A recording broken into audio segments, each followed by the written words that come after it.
sur France Inter. Bonjour Pierre Aski. Bonjour Simon. Vous vous interrogez sur l'avenir de l'OTAN, réunie en sommet à Washington. À 75 ans, l'organisation du traité de l'Atlantique Nord, l'OTAN, est certainement l'alliance militaire la plus puissante de notre époque.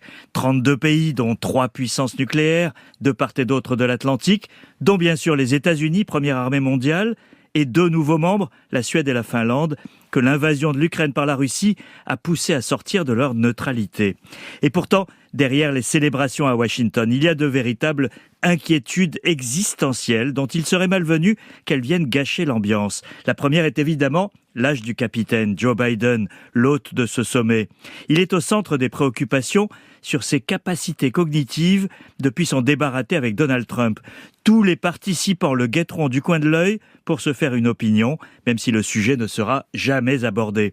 L'enjeu est considérable. Si Donald Trump remporte l'élection présidentielle américaine du 5 novembre, c'est le saut dans l'inconnu pour l'OTAN. Quelle est la crainte ? Lors de son premier passage à la Maison-Blanche, Trump avait eu des velléités de quitter l'Alliance. Personne ne sait ce qu'il fera s'il est réélu. Il avait choqué les Européens en février en disant qu'il ne défendrait pas les pays qui ne respectent pas l'engagement des 2% du PIB dans la défense. Et il avait même ironisé qu'il inviterait la Russie à les attaquer. Ça n'avait fait rire personne.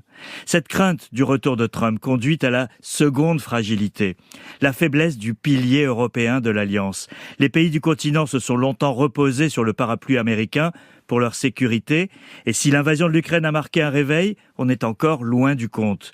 Imaginons que Trump retire les États-Unis de l'OTAN. Les Européens seraient-ils en mesure d'assurer seuls le soutien à l'Ukraine ? C'est peu probable.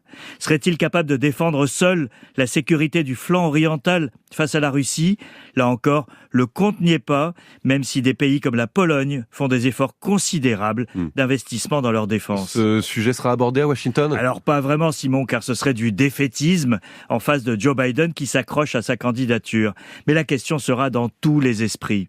La difficulté, c'est que le chef de l'État qui portait le plus haut l'idée d'une autonomie stratégique de l'Europe pour préparer l'avenir, c'est Emmanuel Macron, et il arrive à Washington considérablement affaibli par son pari manqué des élections anticipées et la paralysie qui guette à Paris.